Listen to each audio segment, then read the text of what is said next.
Our guests today are Christian Turvish, a professor of operations and information management at Wharton, and Carl Ulrich, the vice dean of innovation at Wharton. And we're going to talk to them about massive open online courses, or MOOCs as they're better called, and how they will impact business schools.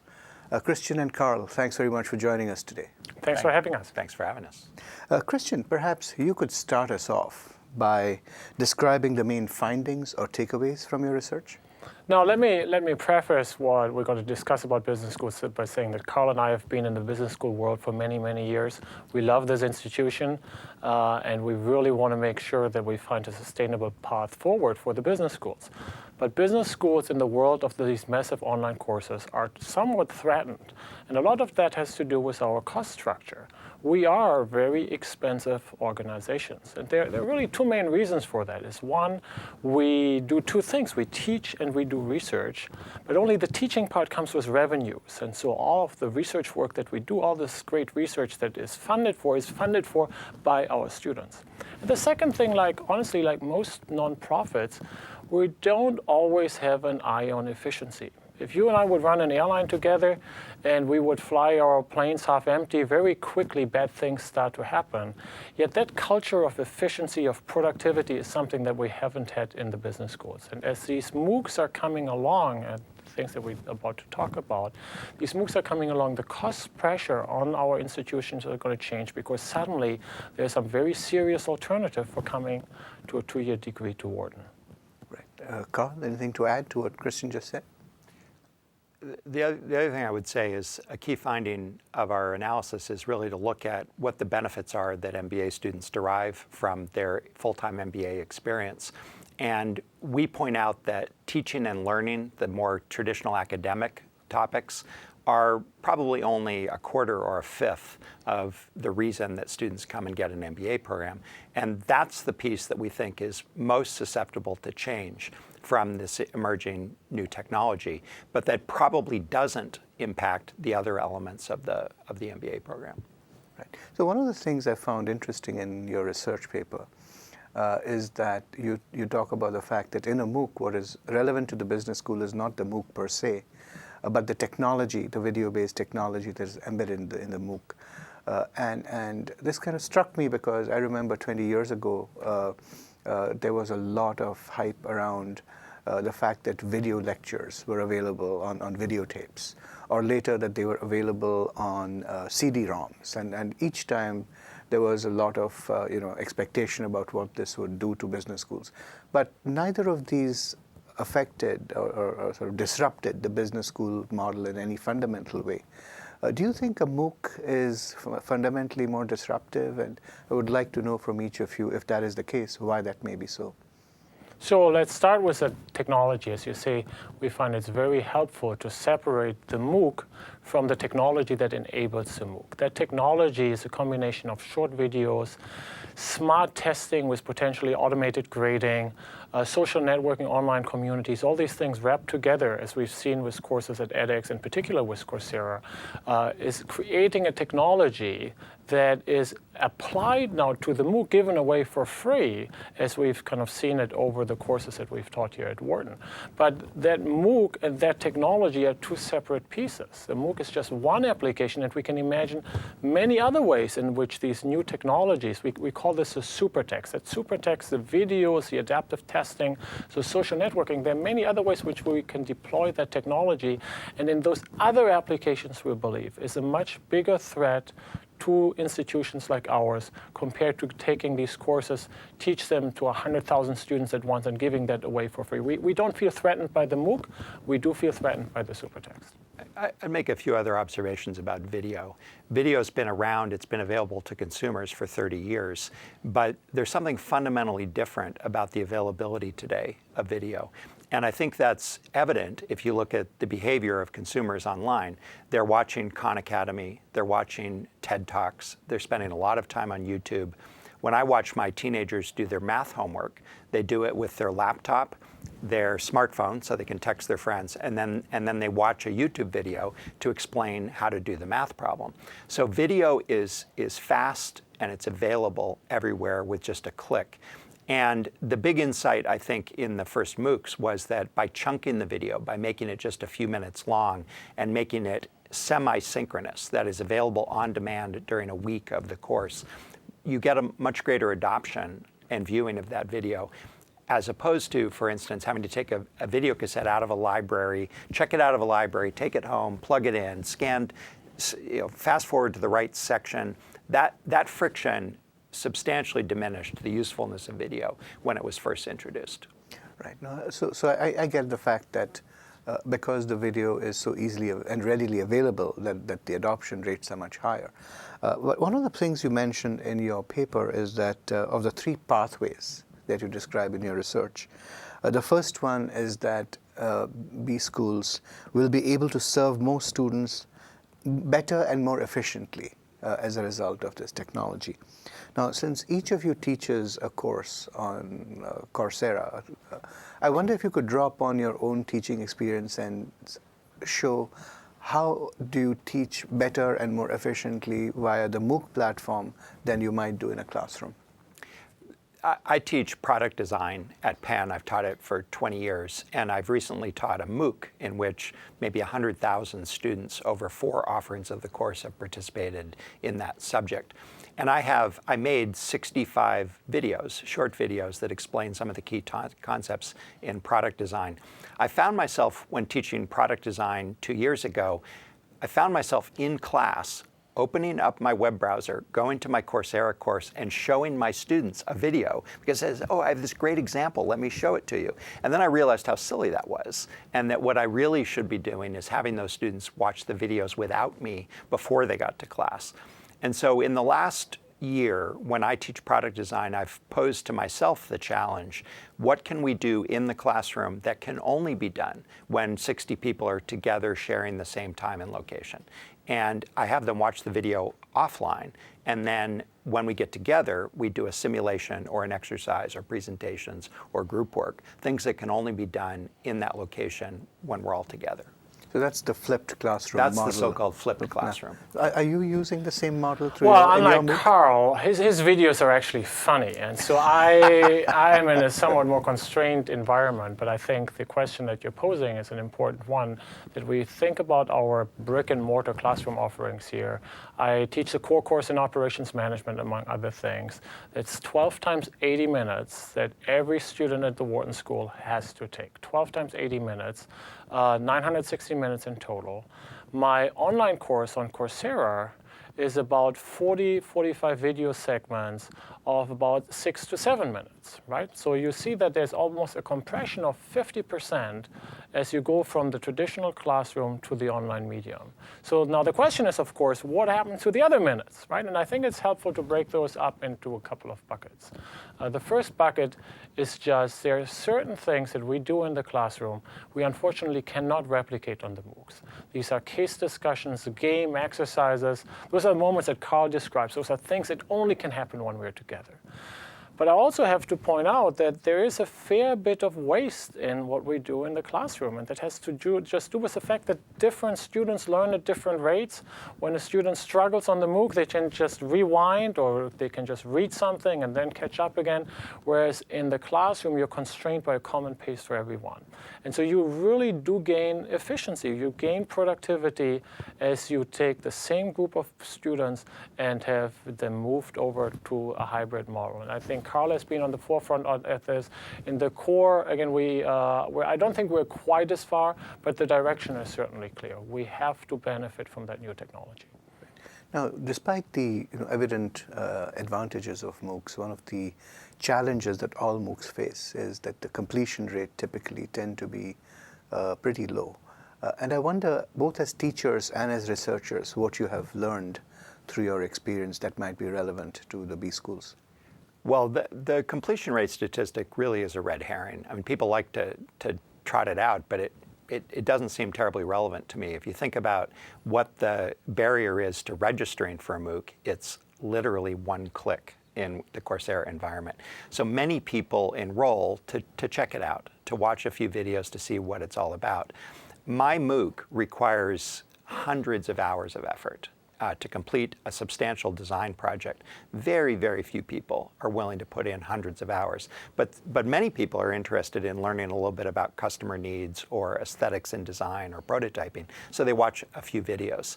So we really think pretty carefully in MOOCs about three categories of learners: those who are just browsing, those who want to view the material but won't do the work, and then those who will do all of the work. And I think so as I say, that narrow completions statistic, I don't think is terribly meaningful in terms of evaluating the success of the MOOCs. Yeah, it's a classic example of what oftentimes people do when an innovation comes out. They take a performance metric that is designed to evaluate the old technology, which is kind of brick and mortar learning, and they take that old metric.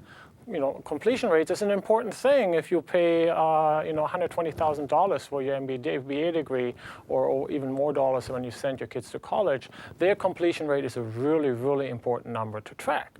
And we are anchoring this on the kind of the 95+% completion rate that we have in that world. Taking that number and comparing it to the 5% in the MOOC just absolutely makes no sense. As Carl describes, most of these people, since they don't have to pay anything, they just click and register in an effort that you would maybe browse through a store when you're in a retail experience. You check out an item and you wonder like, oh, do I want that? Well, this is not in some sense purchasing, it's just looking at something. And it's just the nature of the web that every looking instance is actually recorded as you enrolling. So I think that that statistic is in that sense not telling anything.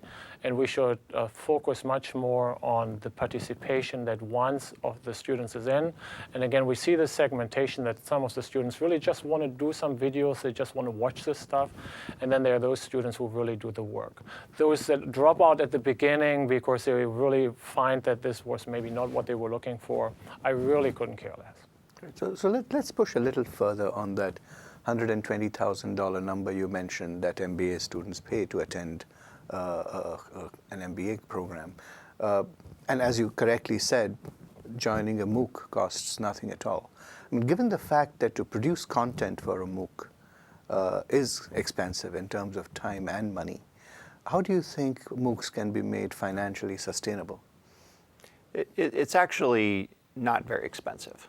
So if you look at what it costs to develop a MOOC, it's in a sustainable mode in the long run, it'd be about $70,000.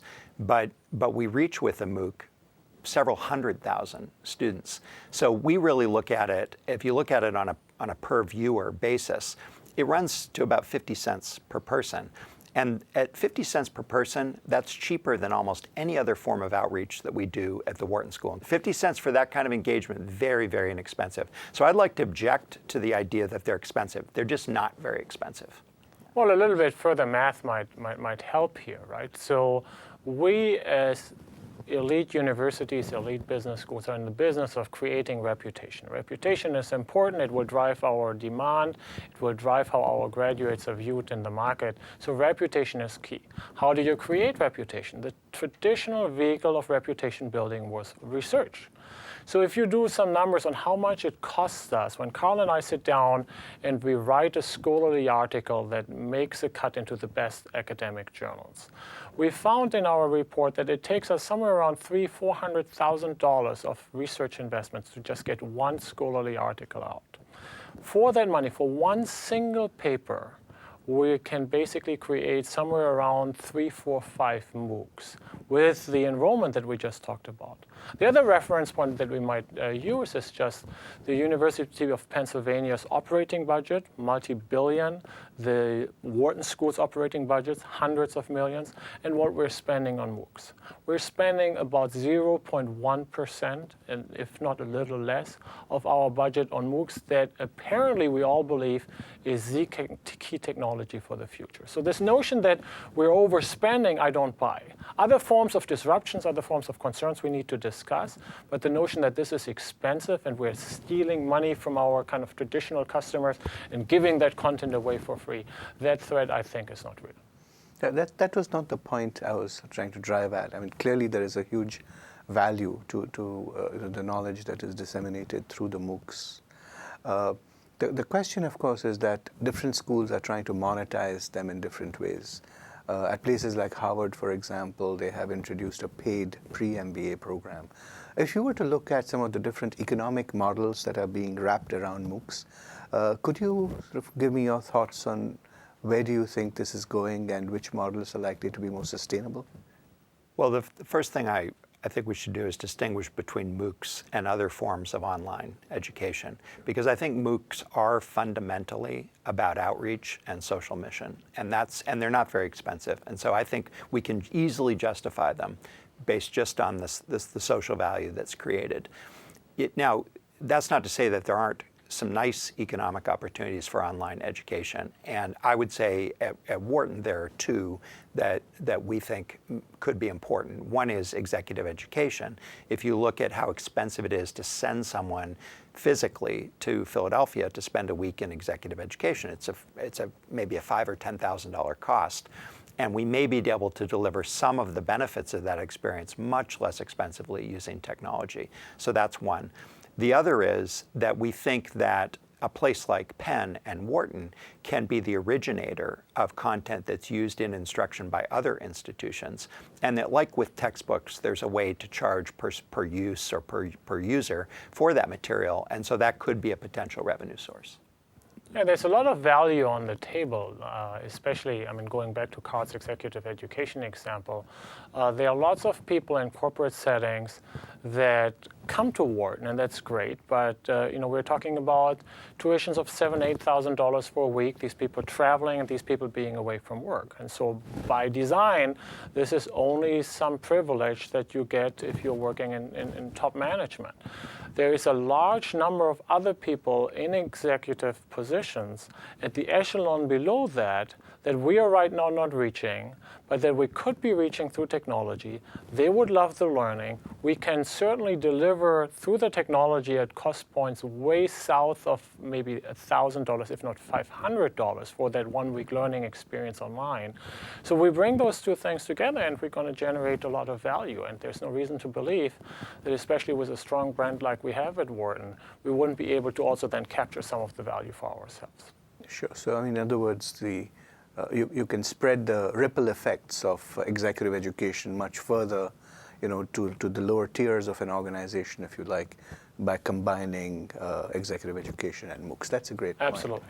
Right. Well, the other very interesting point in your research paper is that you said that you can teach existing students with fewer faculty members. Now, given the fact that most things tend to happen in academia when they get enough faculty buy-in, do you think that unless there is significant faculty buy-in to MOOCs, are faculty members likely to really support something that threatens to cut down their numbers in the future? Well, this one is a scary thought, but let's put this in context. What we do in the paper is we articulate 3 scenarios that we believe can play out in the world of the super techs. As I said earlier on, I'm not too wild about the term of MOOC because we're really talking about the technology here. There are 3 scenarios, and the reason why we work with 3 scenarios, history, academia is full of bad forecasts and predictions, so we didn't want to join that club. We know that social systems are so complex that if you and I, with Carl, sit here and make predictions about the future in 10 years, we're going to be wrong. And so what we did is we articulate 3 scenarios. The first scenario is we're going to have this new technology that makes us more productive. We have the same faculty, the same business schools stay in place, and so now that they're more productive, they can reach more students. For example, that goes back to the executive education online. The second scenario is the one that you are pointing to, is that scenario where we have a constant student population, because really the demand for top MBA programs almost by definition is not without limits. And so if we have fixed demand but a much more productive production technology, well, by definition, there are going to be fewer of us. And then the third scenario that we can talk about in a moment, the third scenario is so disruptive that the business schools fall into pieces. So that second scenario that we're talking about, we call that the clowns and the movie theaters. The effect of the clowns and the movie theaters is that in the 18th, 19th, 20th century, if you wanted entertainment, you would show up to the local village square, you would watch a clown, they would do some funny things in front of you, and you would have a laugh. Well, now you watch a movie.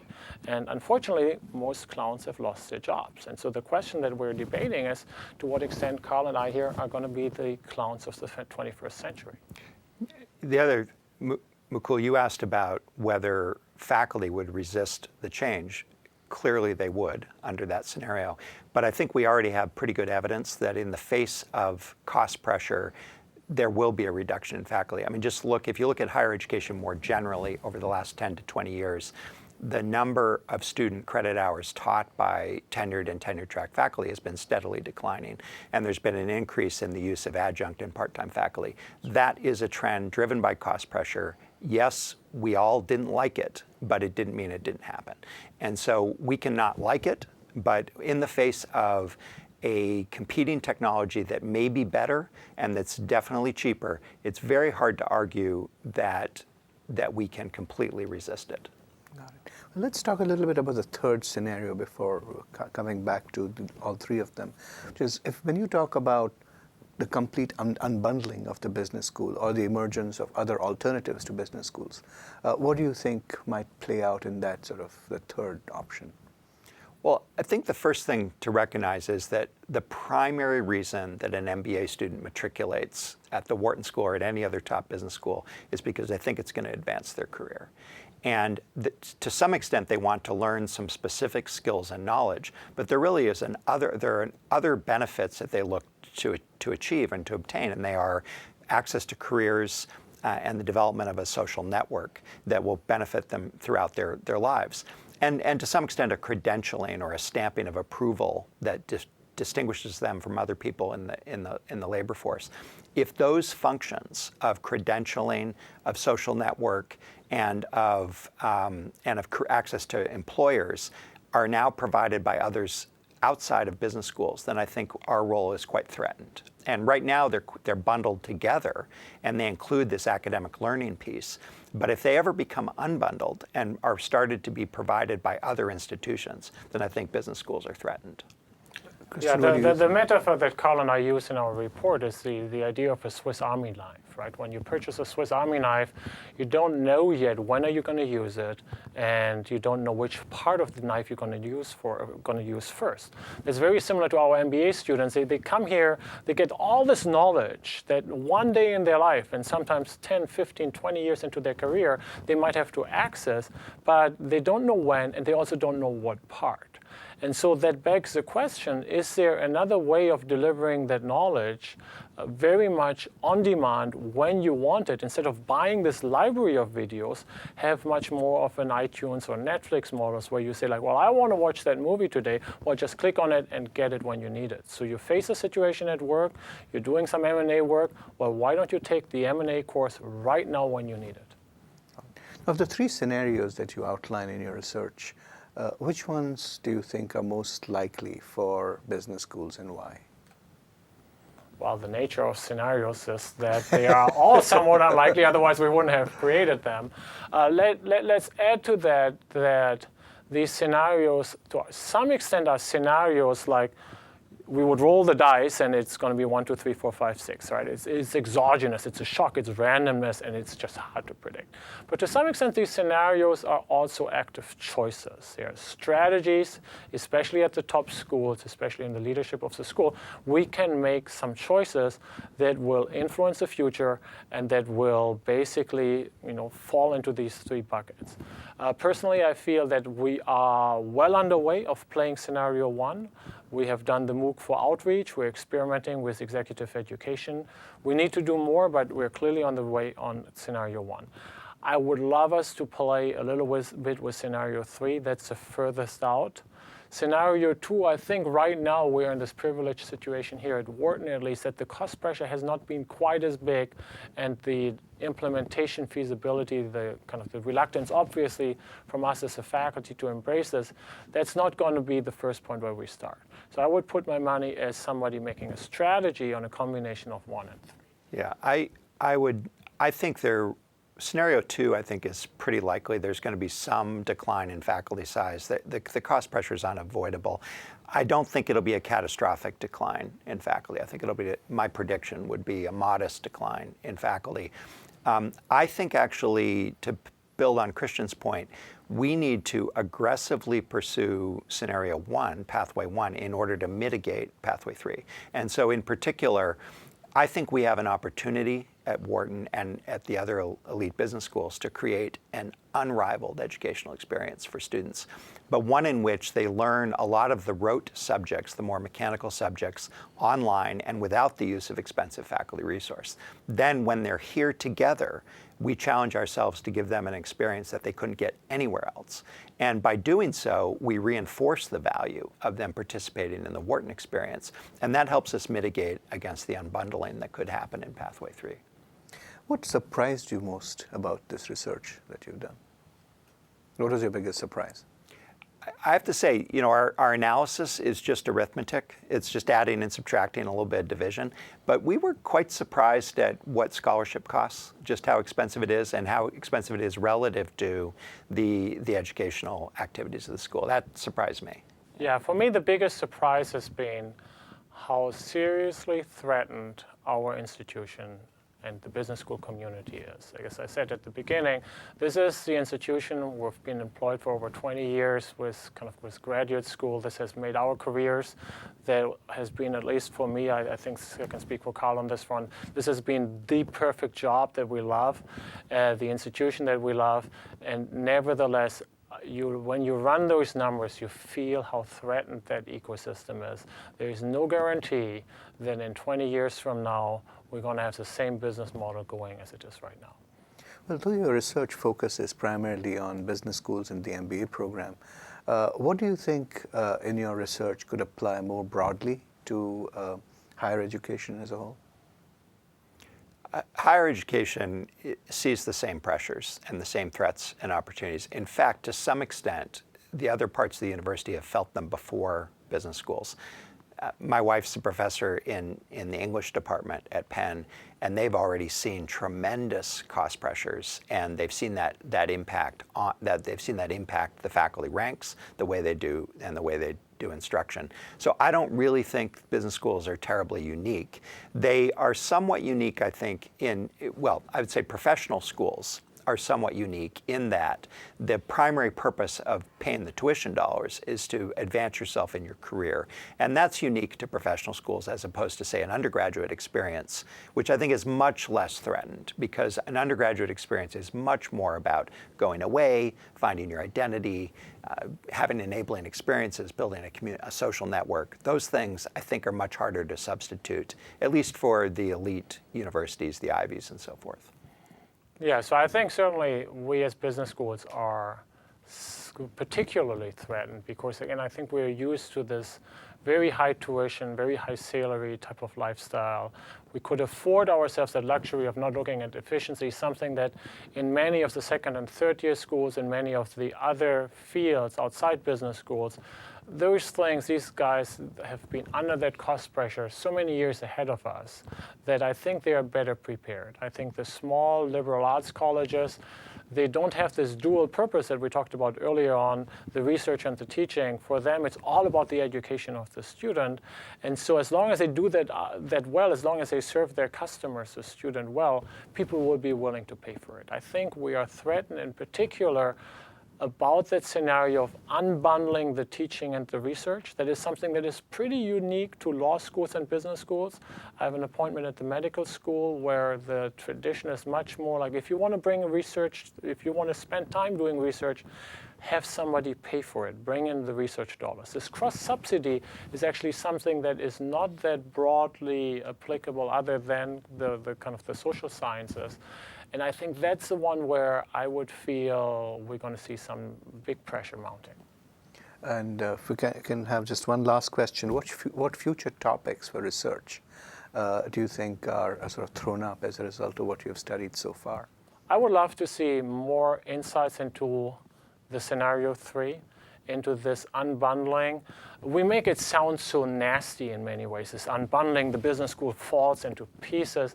I think it's actually not that bad, and in many ways quite exciting, right? Because what you do is right now when we do research, there's really, other than the peer evaluation, there's no measurement of quality, there's no feedback whether what we research actually one day that new knowledge is used anywhere in practice. If you think about scenario 3, where the students learn on demand what they need in practice, that would actually create an enormous pull from the market that would direct us where we develop new content, where we develop research. And I think would be actually a very interesting development in terms of guiding our research where it is mattering the most in practice. So I would love to see more of research understanding scenario 3, understanding exactly that business model and how that activity system is falling into different pieces, but then these pieces are potentially managed by different organizations. That is something where I would love to spend more time on, and I certainly will. Carl? I'd very much, my personal agenda, I'd very much like to see a quarter to a third of the content of our MBA program move to more self-directed asynchronous learning online. And I think one of the real challenges there is how you assess competence and how you assess, and I think it's actually an opportunity, because right now we don't assess competence in business education. We simply assess, did you complete the degree, or did you complete these courses, get a passing grade in the courses. So I think there's actually an opportunity to improve what we do by developing some methods of assessing how good you are when you graduate from the Wharton School. And if we can do that, we can both improve the quality of the education a student gets, and we can possibly make it better by moving some of the instruction online. Great. Christian, Carl, thank you so much for joining us today. Hey, thanks for having us Thank here. you.